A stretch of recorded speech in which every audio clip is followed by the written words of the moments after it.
pano pa Mberengwa. Mberengwa chiri kuti tani. Mukoma KB, pane mwanasikana ane vana vanokwenda kuita vatatu achigara pamba. Hana kuroorwa. Hapana anoziva baba vake. Hapana anoziva baba vevana ava. Right? Ndokubva kwauya munhu pamba. Mushure mekuti mwanakomana baba vepamba apa vane mwana wavakaita asiri pamba.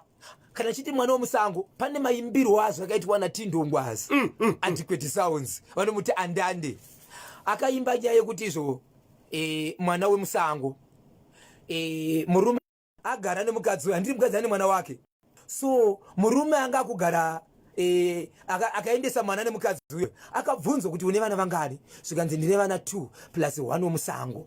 So murume akazorora mukadzi wanga ibogara naye ndikubva avinga murume uyu zvikanzi iwe shamwari ini ndakaroora mukadzi ane mwana wako, pauri kutaura kuti une vana 2 neumwe musango, mwana wako agere kumba kwangu, saka uri kureva kuti sango racho ndina nditi uri kuti vana 2 neumwe 1 ari musango, mwana wako ari kumba kwangu, saka ini ndiri sango irini. Ndinoda kutaura panapa ndiye kudai zvadaro mukoma KB murume uyu agara mwana uyu womusango uyu akabva uya kuna baba vake zvikanzi nai baba ini ndine problem yandinayo, but problem yandinayo ndeyekuti hapasi kugarika pamba, hapasi kuita sei upenyu hwangu, zvinhu hazvisi kuita sei, hazvisi kufamba. Ende mwanasikana wandiri kutaura uyu mwana uyu wandiri kutaura musikana aendaona baba vake akauya pamba, baba vari kugara vane umwe mukadzi, asi uyu mwana uyu akaitirwa musango. Right? Ndobva auya kuti problem inini kwese kwandaenda zvinhu zvangu hazvisi kufamba mushi, handigari nemurume, handiite sei, handiende kubasa.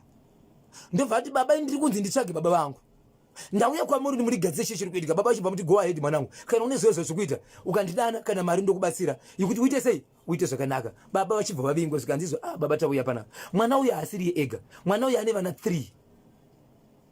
Right? Mwana uyu handiti aimbopota here achiuya kwamuri nokuti imimi pachenyu muri kuzviti pakauya mwana uyu pekupedzisira makazvitora muchiita sekunonzi ndike kutanga kumuona pakati pevamwe. Pamakapembera muri pakati pevamwe muchinzi mwana wangu auya muchimitira kumitira zvakati nezvakati, ndo yange iri first time yenyu kuona mwana uyu pupura imberi kwevamwe. Right? Zvikanzi aiwa wachanga chisike kutanga zvechokwadi. Vamwe vakatoshamisika kuti saka maimuziva here mwana, zvikanzi ndaimuziva. Zvikanzi pakauya mwana maita sekunonzi mataka kumuona sei, zvikanzi aiwa kwamuri pamwe chete nemi ndo pangakarike kutanga, asi chokwadi vanhu ndo pavaiziva kuti mwana kutanga. Zvikanzi taurai zvimwe zvakaitika kubva vekutanga. Zvikanzi mwana uyu ndogara ndichimuona ende kwakawanda ndichisangana naye, ndaitombompawo zvimwe zvokuti mwanangu gara uchibatsirika nezvakadai. Zvikanzi taurai zvakaita kuti ukama hwenyu nemwana wenyu muchisangana maitei. Right? Zvikanzi amuzivi here kuti vana ava vana vanhu vane mwana wenyu, hamuzivi here vakuwasha wenyu. Zvikanzi ndinogona kuziva kuti mwana uyu zuva rakati akaita zvakati zvinoita kuti aite pamuviri, asi ndinogona kusaziva kuti mwana ndiwani. Hey! Zvikanzi sunungukai kuudza vanhu ava nemwana wenyu matauriro amuchaita izvezvi, muchasunungura mwana uyu. Mwana uyu achibva panapa hafaniri kuita nguva asati aroorwa nokuda kwemashoko amuchataura veukama vachinzwa. Veukama vanga vakaungana. Zvikanzi taura. Mwana ndokutaka kuchema. Baba vakapupura vakati izvo baba ava vane mushonga wavainawo, chavainacho mukoma KB ndo zvinorwadza, havana chinhu. Kana kupfeka chaiko chaiko havana zvinoratidza kuti kupfeka, kunyange dzembero dzavekwedzi havana. Munhu ari kutambura vane mushonga wavangana mukoma KB kuti vanotora mwana wavo voenda kana zvakafanana nekuti kutauni vachibva kumusha vasvika ikoko pane vanhu vanorwara nenjere vanogona kuwanika vava. Hameno zvavanoita kungowirira nemunhu iye ndiye munhu wavaitora wovharira kana mwana mumba. Vaitosvika zvekutoti kana mari yavanenge vanayo votonobhuka kana imba yokunotora munhu anorwara nenjere vovharira mumba nemwana wavo. Kusangana kwemwana wavo nemunhu anorwara nenjere ndio paishanda mushonga wavo. Yes! Asi iwo manje pavaivharira munhu wemumba vairarawo mumba imomo vachitoona zviri kuita mwana wavo nemunhu anorwara njere, vakamuita zvinokwana, vakaita mwana ega nokwana 3 times, ende mwana ega 3 times kese akabata pamuviri ane vana 3. Zvavari kuti hongu ndozviziva kuti mwana wangu zvaakaita zvinogona kuti aite mimba kana kuita mwana ndinozviziva, asi ndisingazozivi kuti mwana ndiwani. Chikonzero vanhu vanorwara nenjere vavaitora havavazivi, vaingovatora chete kuti vaite zvinhu izvi, ende paitika zvinhu izvi vairara muimba iyoyo vana varimo. zvikanzi ndo zvandoziva zvikanzi pupurai muchiudza hama ndikubva vaudza hama mwana mukoma KB zvandiri kutaura izvo zvakaita kuti mwana atore mushonga wamakonzo achibva amwa asi rombo rakanaka mhuri yeZimbabwe mwana uyu akakasira kuonekwa izvo akatanga kurusa akapiwa mvura akapinda muhospital izvezvi mupenyu haana kufa but anga achiti beta ndife zvangu nokuti kana vari baba vakabereka inini vaindiita izvozvo vaida kuti ndiite sei neimwe nzira akazoudza vanhu mubatsiri achiti iye neimwe nzira hongu maiona sevapengo kana kuti vanorwara nenjere ivo baba pachavo vaitiita bonde uyu nemwana uyu zvakare nenzira yekushandisa munhu anorwara nepfungwa Hey! maizviitirei nezvavainazvo havana chinhu kwaichiremera kuti kana ndichifamba ndichisvikawo pane vanhu ndinogona kungorema munorema munei havana kana chinhu kana huku chaiyo havana Mwanasikana paaitorwa nababa vachienda kwavaienda aizviziva ndo zviri kuitika. ari kuti musi wandakandiri apa ndo panda kutorangarira kuti baba mhani ndaisangana nawo but mupfungwa dzangu zvaisauya but zvakabva zvabuda pabuda baba ndaigara ndichivaona but handizivi kuti chaitika mandiri chii. Hey! Ya zvakaoma ndechekupi isilowere ya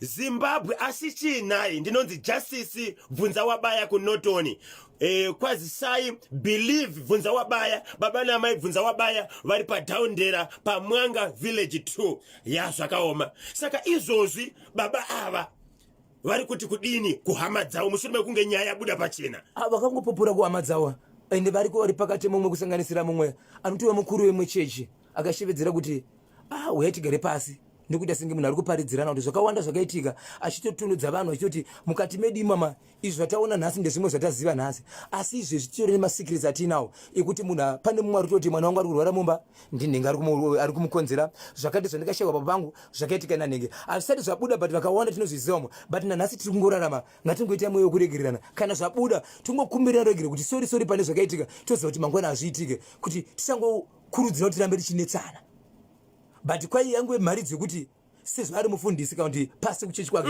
vazoredze pfungwa dzekuti tikada kuzvisumudza vanhu vanourayana ndizvozvo baba ava vane mudzimai pane mashoko ere akatorwa nemudzimai hana zvakataura akangoshidzira kuti inini handitauri kana kupindira nyaya dzemurudzi rwevanhu ini ndiri muruo rwavo ende handitozivi dzimwe dzenguva pamwe pane zvandiri kushandiswawo ndichiitwa ndinonzi mai mugovha ndiri kunotoni chekusulovera muroora uyo ari pabarika navamwene bosi zvavari kuitiswa ka ndo zvinoitwa vanhu vari pabarika ndiwo vanofanira kunetsana kuti mai guru makapiwa zvakati nezuro nhasi ndini ndiri kupiwa ko iye mukadzi uyu achazorongawo zuva ripe semunhu ari mumba nemurume wake acharonga rini icho chekusulobera kanyemba chandipedza simba uye ngavaendeswe kwasabhuku kana kwamambo ndinonzi Nigeria paDZ